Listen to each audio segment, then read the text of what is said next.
अस्सलामुअलैकुम बच्चों, क्या हाल चाल हैं आप लोगों के? ठीक ठाक हैं। उम्मीद करता हूं कि आप ठीक ठाक होंगे। आज मैं हाज़िर हुआ हूं एक्सरसाइज 21.2 के क्वेश्चन नंबर 3 के साथ।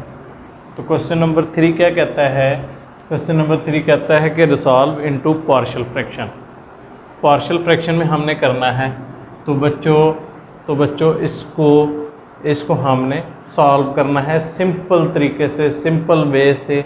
अब आपको पता है कि x-2 का क्यूब हो तो हमने क्या करना होता है? हमने करना होता है रिपीटेड लीनियर फैक्टर के थ्रू, रिपीटेड लीनियर फैक्टर के थ्रू। तो अगर आपको आ जाए कि solve the following into repeated linear factor, तो आप लोगों ने बच्चों उसमें परेशान नहीं होना। अच्छा, अभी क्या है, अभी देखते हैं इसको। अच्छा, एक दफ़ा क्या हुआ था कि मैंने ये सवाल एक बच्चों को दिया कि ये सॉल्व करो, तो उन्होंने क्या किया, ऊपर वाले को भी फैक्टराइजेशन करना शुरू कर दिया। तो बच्चों, ऊपर वाले को फैक्टराइजेशन नहीं करना, ऊपर वाले को आपने छेड़ना ही नहीं है। ऊपर वाला सेम ऐसे ही लिखते आना है आपने, ठीक है? तो आप इसको ऐसे ही लिखेंगे, 5x² minus 30x plus 44 divided by x-2 का क्यूब इज इक्वल टू क्या करेंगे बच्चों, a अपॉन इसकी पहली पावर क्या है, x-2 की पावर 1। ये आप लिखो या ना लिखो, 1 लिखने की ज़रूरत नहीं है, लेकिन मैं आप लोगों को समझाने के लिए लिखता हूँ, ठीक है? प्लस b अपॉन इसकी दूसरी पावर x-2 का स्क्वायर प्लस c अपॉन इसकी तीसरी पावर x-2 का क्यूब। 3 पावर तक है, 3 पावर तक हमने कर दिया बच्चों, ठीक है? अच्छा, उसके बाद फिर आगे क्या करना है? फिर आगे वही पुराने वाला मेथड कि एलसीएम लेते रहो और लिखते रहो, ठीक है? तो अब बच्चों दोबारा इसको लिखते हैं। देखें, 5x² यही चीज़ आ गई,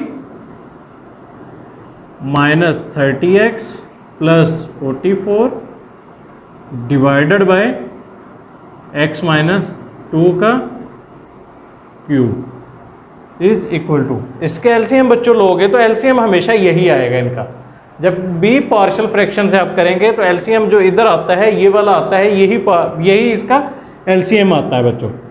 ये एक हिंट है आपके पास, x-2 का क्यूब, ठीक है बच्चों? अच्छा, फिर आपका a आ गया।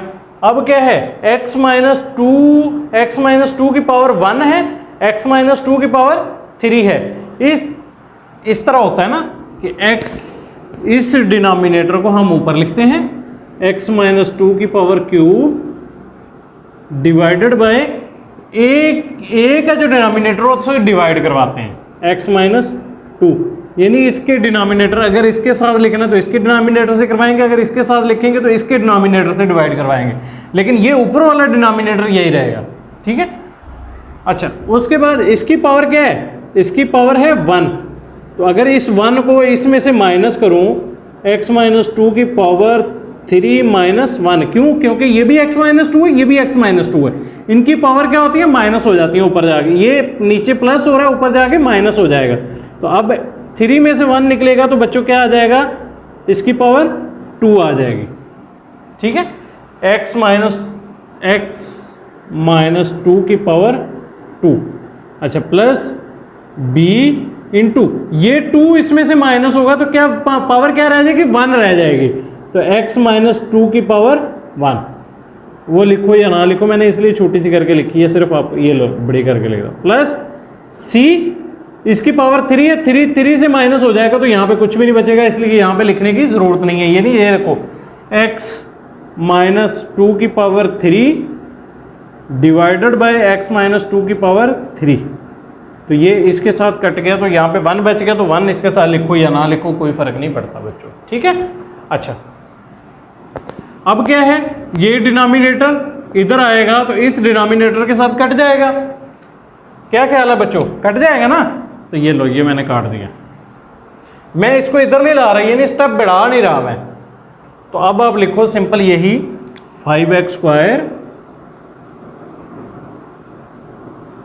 माइनस, सॉरी ये 30x है, 30x plus 44 minus 30x plus 44 is equal to a into x minus 2 का स्क्वायर खोलो। ये जिस तरह a माइनस बी का स्क्वायर हम खोलते थे, होल का स्क्वायर क्या आता था, a स्क्वायर माइनस का साइन 2 इंटू ए इंटू बी तो प्लस b का स्क्वायर, ऐसे खोलते थे ना बच्चों। अब इसको सेम ऐसे ही खोलो, x का स्क्वायर माइनस, चलो इसको ब्रैकेट के साथ मैं खोलता हूँ, माइनस, पहले मैं डायरेक्ट खोलने लगा, माइनस 2 इंटू ए आपका क्या है x, b आपका क्या है बच्चों 2 प्लस 2 का स्क्वायर, ये आपकी bracket close, plus b into ये वाला ऐसे ही आ जाएगा क्योंकि इसकी पावर 1 है, x माइनस 2 प्लस c। ठीक है बच्चों, आपका ये आ गया 5x²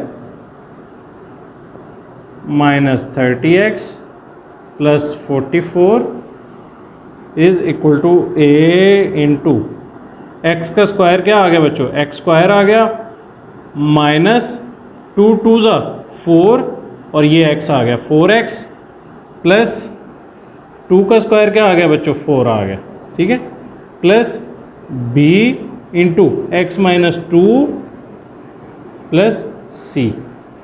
ठीक है बच्चों, अब क्या है, इसको इनको अंदर मल्टीप्लाई करवाओ, 5x² minus 30x plus 44 is equal to a को x² के साथ मल्टीप्लाई करवाया तो बच्चों क्या आ गया, ax² आ गया, प्लस माइनस माइनस a को 4x के साथ मल्टीप्लाई करवाया तो क्या आ गया 4ax आ गया, a को 4 के साथ मल्टीप्लाई करवाया तो क्या आ गया बच्चों प्लस 4a आ गया, ये प्लस का साइन प्लस 4a आ गया। ठीक है, अच्छा, प्लस b को x के साथ मल्टीप्लाई करवाया तो क्या आ गया bx आ गया, प्लस माइनस माइनस b को 2 के साथ मल्टीप्लाई करवाया तो 2b आ गया और प्लस का c ये अलहदा से था, ये आ गया। ठीक है, अब इस तरह आ गया, तो अब आपने क्या करना है, कंपेयरिंग कोफिशिएंट करने हैं। ठीक है, कंपेयरिंग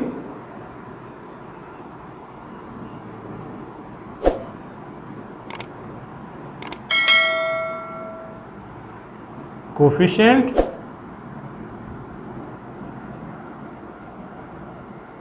बोथ साइड्स। अब इनके कोफिशिएंट आपने कंपेयर करने हैं। ये इक्वेशन नंबर 1 है आपकी बच्चों, ठीक है, ये इक्वेशन नंबर 1 है। अब इनके कोफिशिएंट कंपेयर करोगे तो आपका सवाल सॉल्व की तरफ जाना शुरू हो जाएगा बच्चों।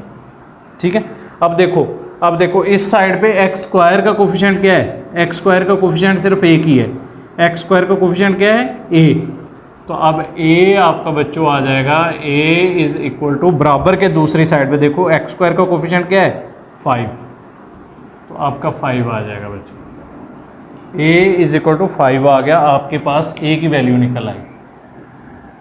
ठीक है बच्चों, अब आपके पास फिर आगे x के कोफिशिएंट क्या क्या है बच्चों, x के कोफिशिएंट -4 है और प्लस का b, इसके अलावा और है कोफिशिएंट कोई, -4a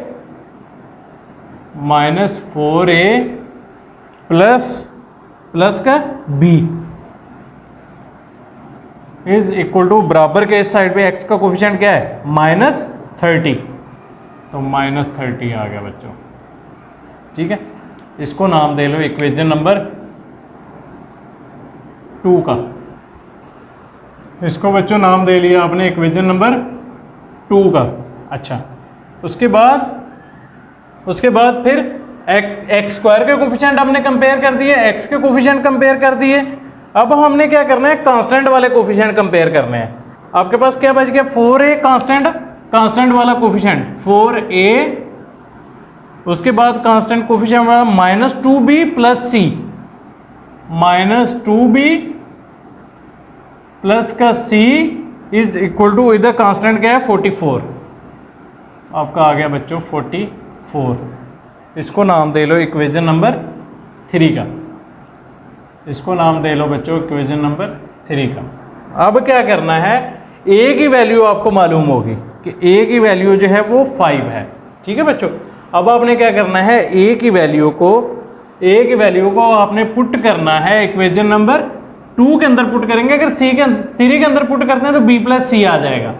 तो आप a की वैल्यू 2 के अंदर पुट करेंगे तो आपके पास b की वैल्यू निकल आएगी, ठीक है। तो अब लिखेंगे पुटिंग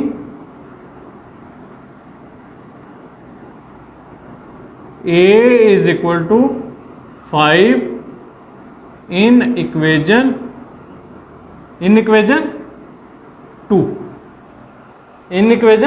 2, तो बच्चों आपका आ गया -4, a की वैल्यू क्या आ गई 5 आ गई, जहां पे a था वहां पे मैंने 5 पुट कर दिया, plus b is equal to -30।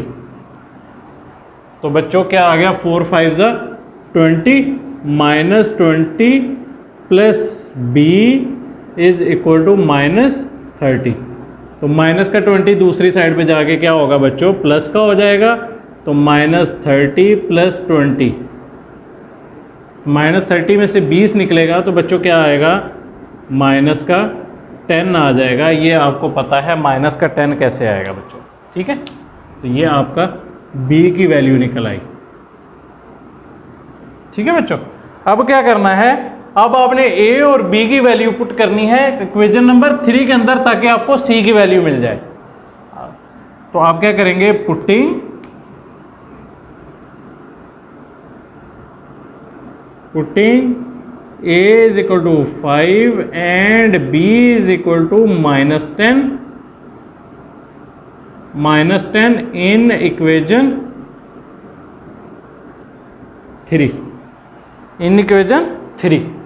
तो बच्चों 3 के अंदर आपके पास 4, a की वैल्यू आपके पास 5 है, -2, b की वैल्यू -10 है, plus c is equal to 44, ठीक है बच्चों। 4 5 जा 20, माइनस प्लस 2 10 जा 20, plus c is equal to 44। तो 20 प्लस 20 क्या आ गया बच्चों 40, plus c is equal to 44। 40 जब उधर जाएगा तो बच्चों क्या आ जाएगा, c इज इक्वल टू 44 -40, ठीक है, -40। तो अब आपके पास c की वैल्यू क्या आ जाएगी बच्चों, c की वैल्यू आ जाएगी 44 में से 40 निकलेगा तो आपकी c की वैल्यू आ जाएगी 4। ये आपकी आ गई c की वैल्यू, ठीक है बच्चों। अब आपने क्या करना है, इस a, b और c की वैल्यू को पुट करना है इक्वेशन नंबर 1 के अंदर। अब आप लिखेंगे putting a is equal to 5, b is equal to -10, c is equal to 4 in equation 1, ये वाली। तो आपका बच्चों आ जाएगा 5x square -30x plus 44 divided by x minus 2 का cube is equal to a की जगह क्या आ जाएगा बच्चों 5 upon x minus 2 plus -10, b की वैल्यू -10 है, अपॉन x माइनस 2 का स्क्वायर, इसकी जगह नहीं है तो इसलिए प्लस c की वैल्यू क्या आ जाएगी 4 अपॉन x माइनस 2 का क्यूब। अब इसको जब सिंप्लीफाई करेंगे तो ये तो आपकी सेम ऐसे ही आ जाएगी, इसको मैं नहीं लिखता, ठीक है। तो ये आ जाएगा 5 अपॉन x माइनस 2 माइनस